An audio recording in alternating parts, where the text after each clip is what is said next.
Well, hello folks, well, you join me on another day and I've got some really big news to share with you.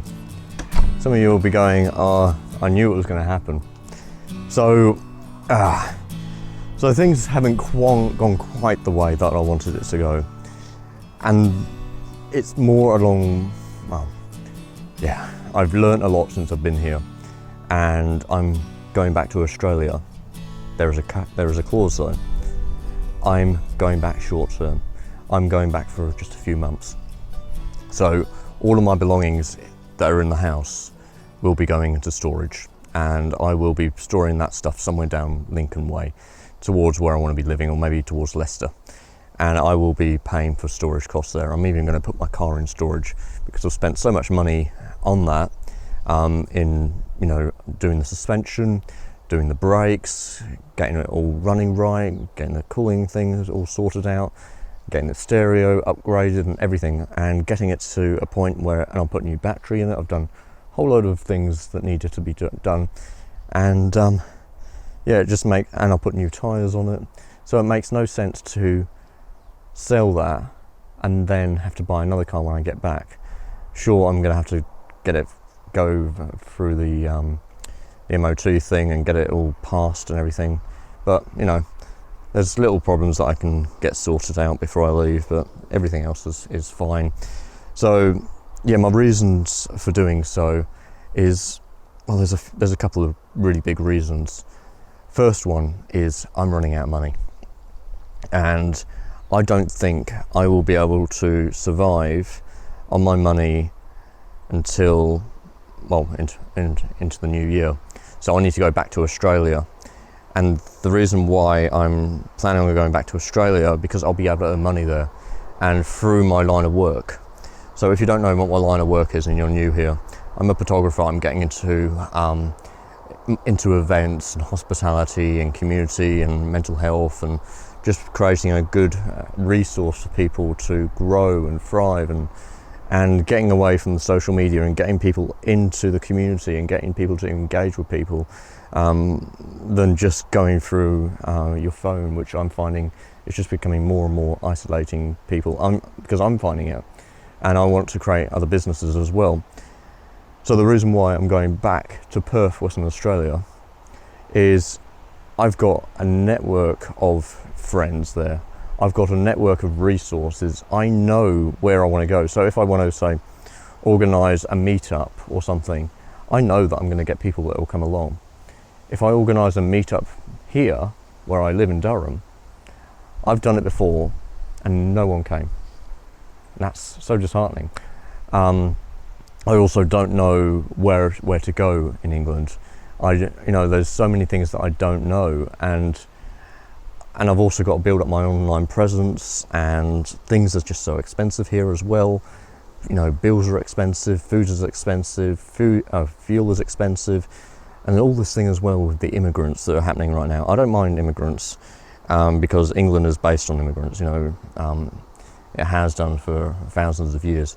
But the current government situation with the immigrants who are coming over on a boat and are getting handouts, they're getting free accommodation, free food, free everything. And I've just said everything twice there. Yet me, I can't get it. I would have been better off just coming over on a boat and getting what they've got. It's absolutely ridiculous, and there's going to be something that's going to come up from that. And I don't want to be a part of any of that. But I'm also doing it mainly for the business side, and I definitely want to live back here.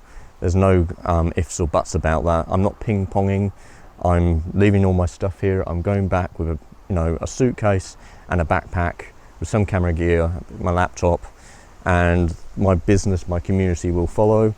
I just need to link my business to a new address because it won't be linked to this, and I don't want the current residents getting any of that information sent to this, because a lot of it is very confidential stuff, and so I don't want that. So I've done a bit of work to this place since I've been here. I don't know if you noticed, but like when I got here, it was just so overgrown, and all of this over here, there's a little strip of pavement there that was overgrown by grass, so I trimmed that. But it's just so dilapidated, this property. It needs money spent on it, and I think there is a mold problem, and there's definitely a bat problem with this house. And I'm probably the last tenant that's actually going to look after this place. The kitchen's shit, everything's rubbish. I've also done one massive thing here, because I planned on buying this house eventually, and then I thought, nah, and then I ended up going, no, I won't. And it was just a real eyesore, and it didn't allow for much airflow, and you just felt so hemmed in. I removed a lot of the hedge. I trimmed it all. So before, it was about yay high, no joke. It was ridiculously high. It was in line with those trees there, and all the way along. And I spent the last month getting rid of it. And there's new growth coming though. You might be thinking, oh, he's killed it all. No, it'll be back to a nice bush in 2 years. So here is some of the new growth already. And that's going to grow nicely. There's all growth down here.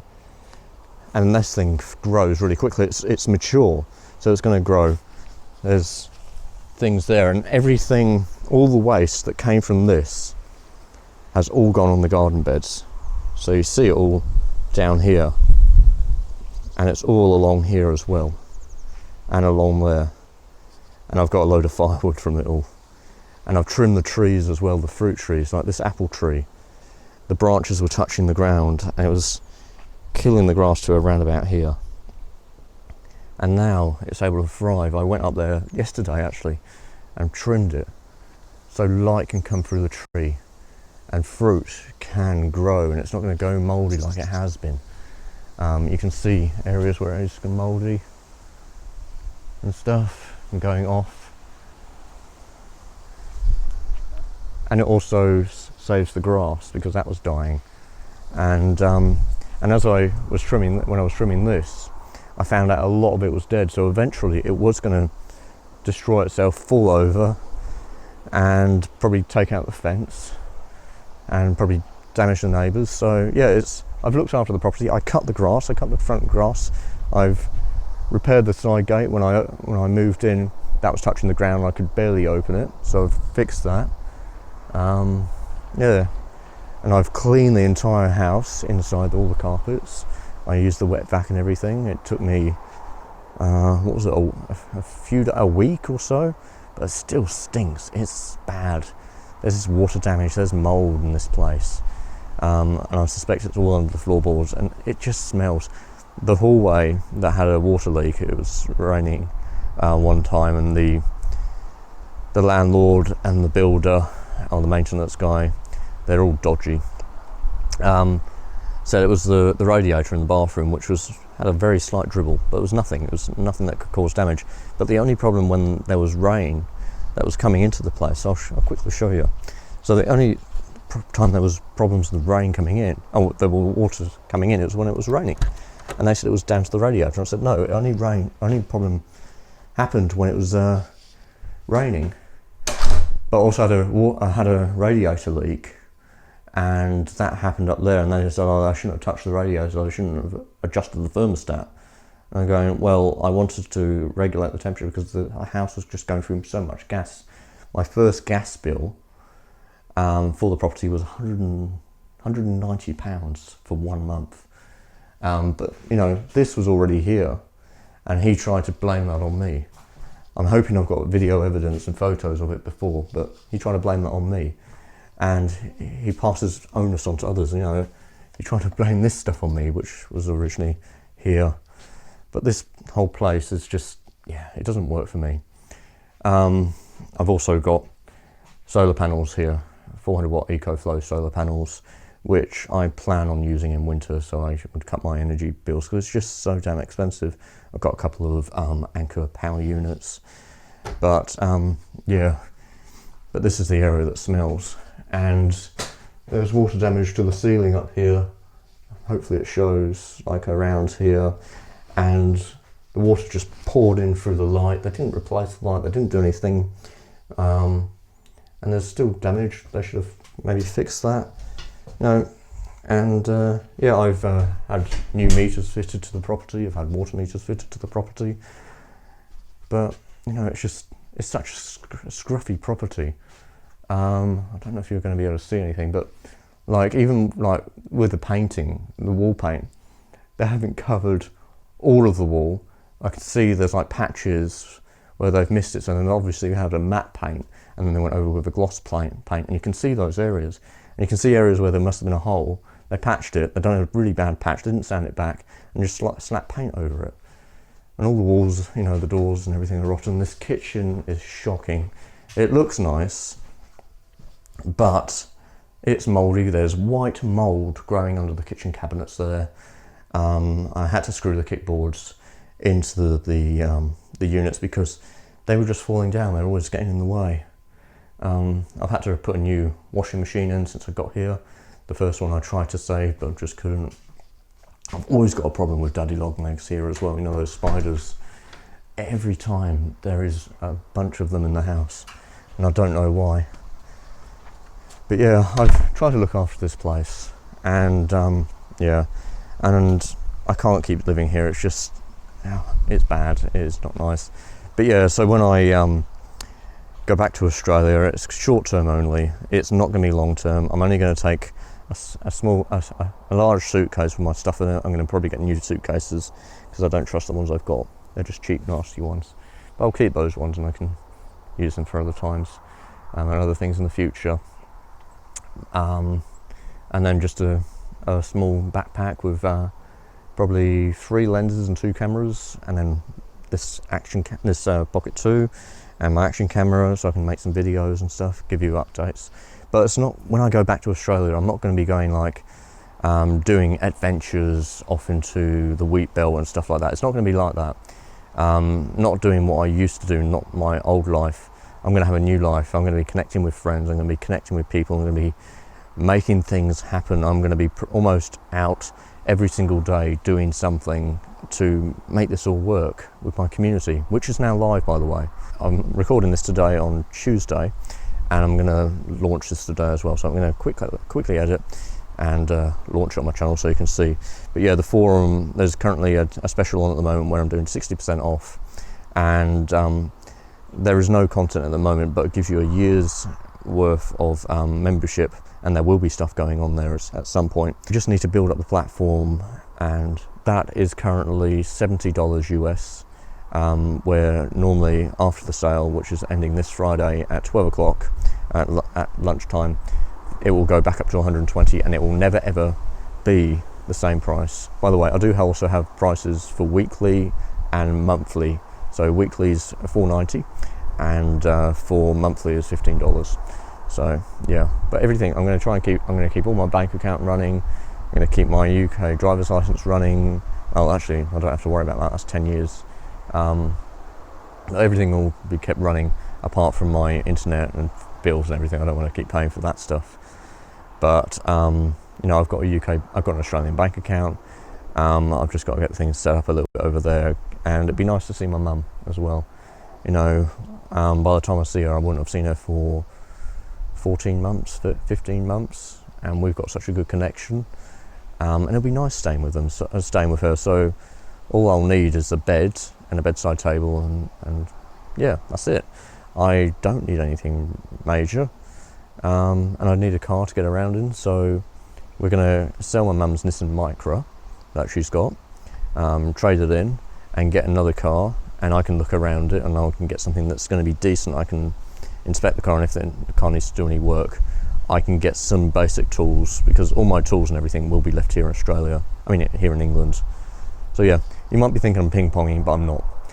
I'm doing this, I would have done this anyway for the growth of my business, to go back to Australia, even just for maybe a month or two, and then I will come back. But I think going back for 8 months will give me the greatest possibility for this to grow. I've got so much better network and community over there, and I've got a network of friends, and then I come back to England, build this up over here, and then I can travel abroad. I can go to America, Europe, and everything. There's just so much that I want to do. Yeah, I did want to go to Finland and the Netherlands, but I might have to wait until, I don't know, maybe I might be able to do it before I leave, I don't know, because there's friends I want to see, and it's so cheap as well. doing it from England, you know, you can go on what is EasyJet and stuff and get it for pennies.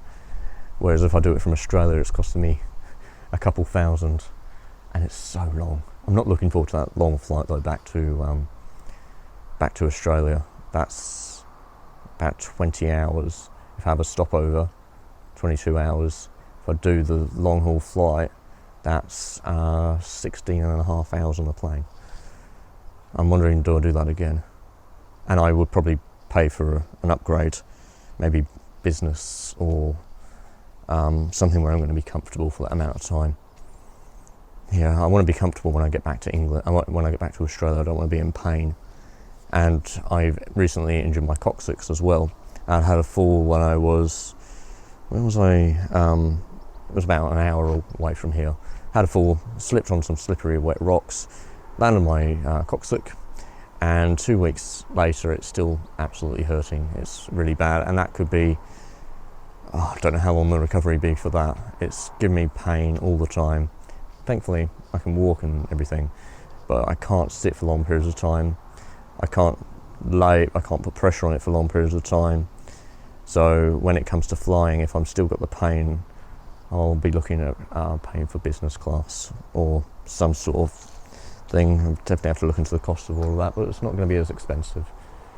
Or it's going to be expensive, but it's, yeah, I'll have to financially look into all of that. But yeah, so everything's going to go in storage. My car's going to go in storage because there's no sense to sell that and then buy another car when I get back and then have to do the same work again.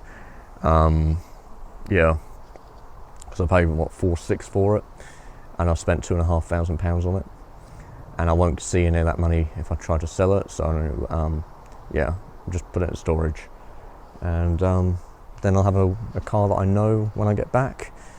Yeah.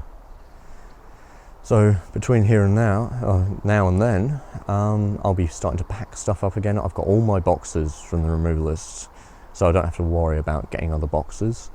And I've still got some of the boxes where the stuff came in, and I'll look into companies that will be able to pick up the stuff for me, get it down to the unit, and then I'll get down to the unit, and then basically from the moment of the pickup of the stuff here, I go down to the hotel, which will probably be maybe Gatwick or Heathrow, and then I'll catch the plane the next day from there, because I'll stay at maybe a Premier Inn or maybe a Hilton or one of the IHG hotels. I'm trying to think what one there is.